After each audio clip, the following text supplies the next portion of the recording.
When I was a young Air Force officer just beginning my career, I was assigned to a very important project. And I realized that as the first woman, I didn't know how the senior officers evaluated the junior officers for promotions. So I asked the senior officer, what do I need to do to successfully compete with my male peers? He answered, to stand out, you must be someone who can be counted on to get things done. Now that's actually a pretty tall order. Because even though we have a plan to achieve our objective, as we execute it, problems and obstacles come up.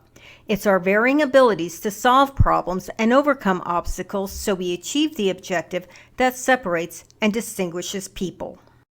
There are people who can't deal with the challenges and pressure of having to achieve an objective.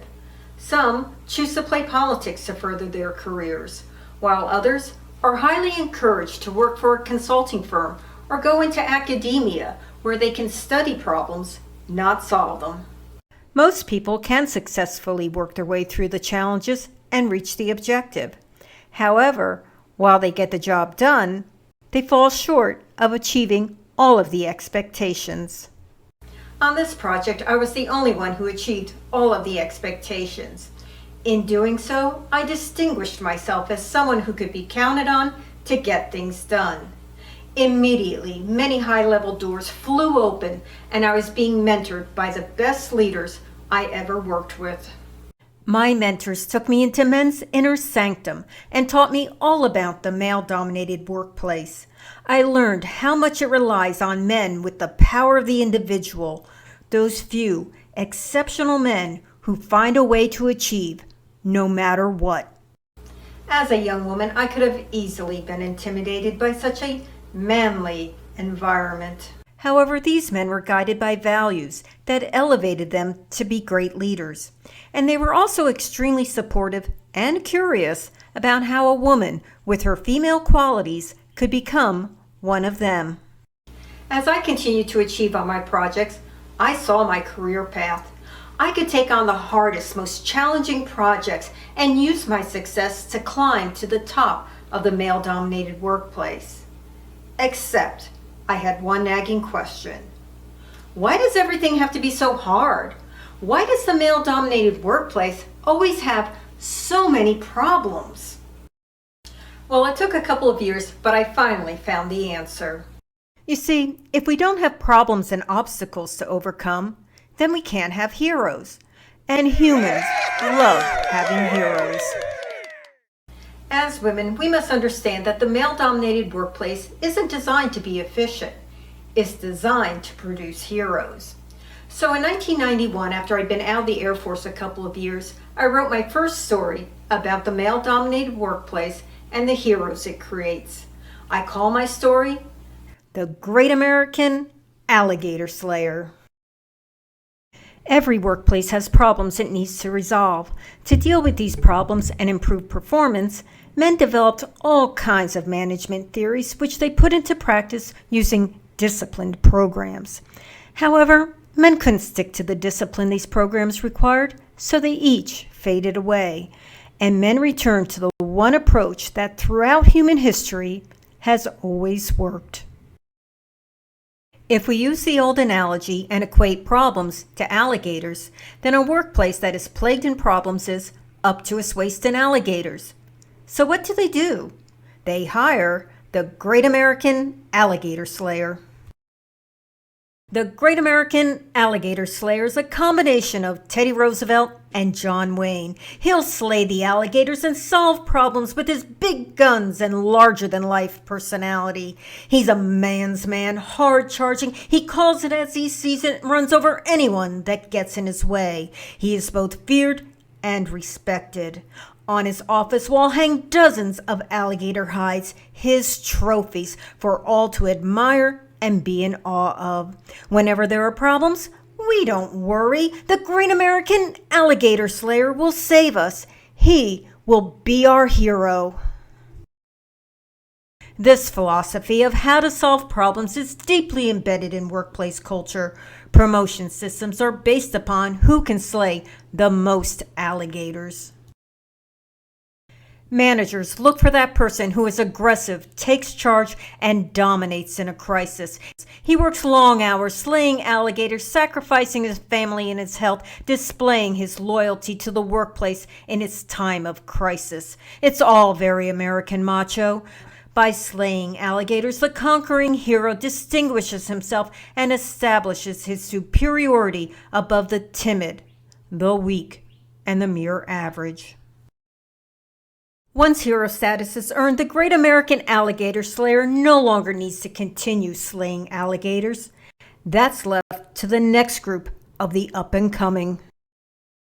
They too must venture into the swamps and prove themselves to senior management, who counts the alligator hides captured by the next generation of potential Great American Alligator Slayers.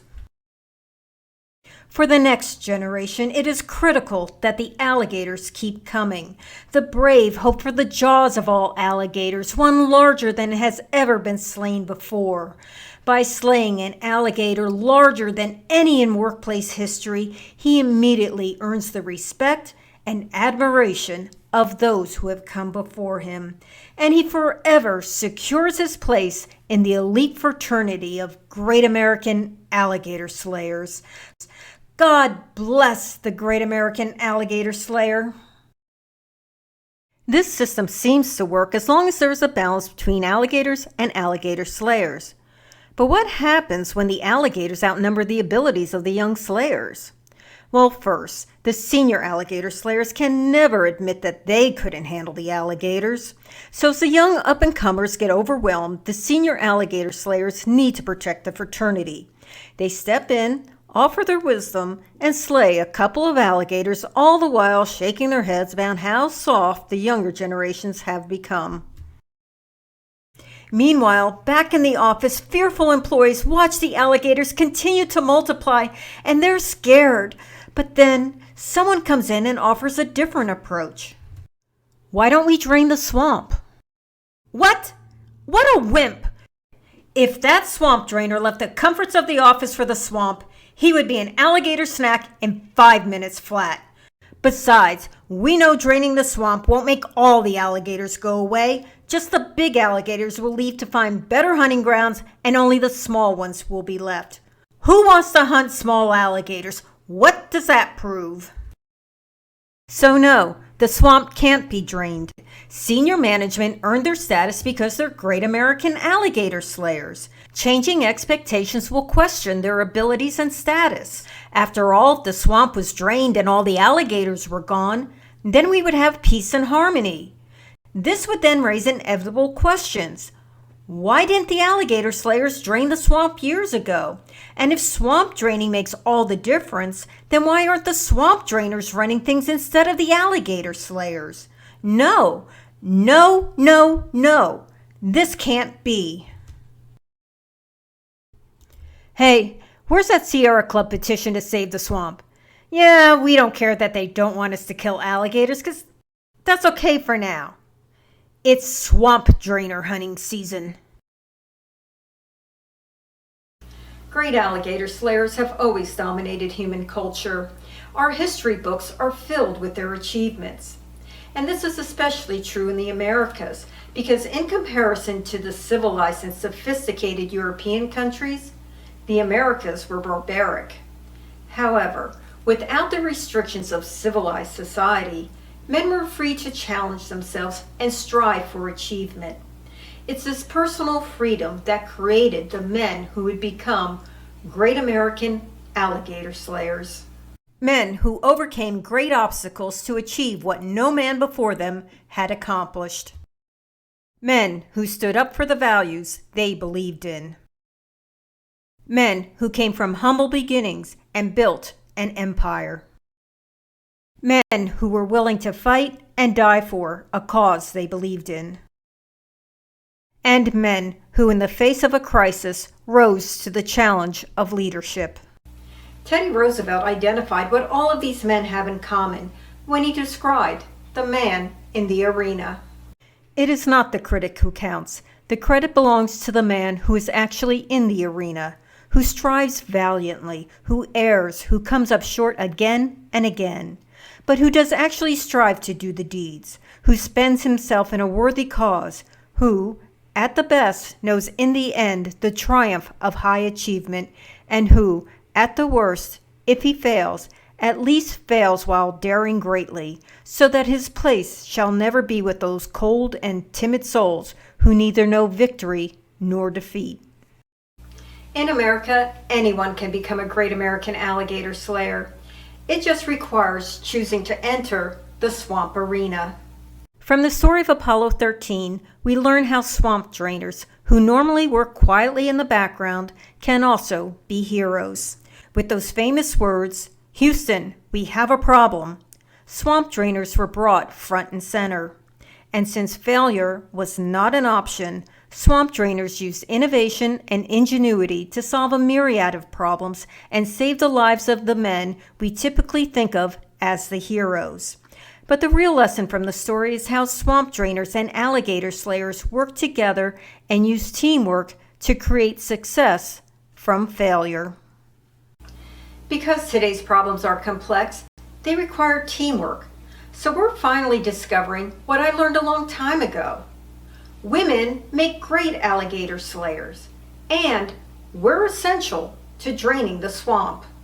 However, many of us don't know how to slay alligators because we were conditioned to believe that the swamp isn't a place for women. So some of us choose to stay in safe, comfortable jobs where we never fully challenge ourselves. Others of us were taught that it's management's job to slay alligators, or that we need to ask permission to slay our own alligators. When we break free of these restrictions, we empower ourselves and challenge ourselves to strive for achievement. When women become alligator slayers, we change the workplace environment. There is more collaboration, so old alligators that have been around forever can finally be slain. Women also bring alligator slayers and swamp drainers together, so we drain the swamp and we don't have to deal with the same alligators over and over again. And as for running out of alligators, well, that's not going to happen. Because the world is constantly changing, there will always be new swamps with new breeds of alligators to slay. And we will always need the Great American Alligator Slayer. To learn more about being a Great American Alligator Slayer, watch these videos, because when things need to get done, and done well, women can be counted on. This is Dot Callahan asking you to help me turn the woman in the room into the women in the room. Sign up for my newsletter, subscribe to my YouTube channel, or follow the Woman in the Room on social media. It's up to you. Just keep watching and sharing my videos to get advice from a woman who's been there, dealt with that, and knows what works.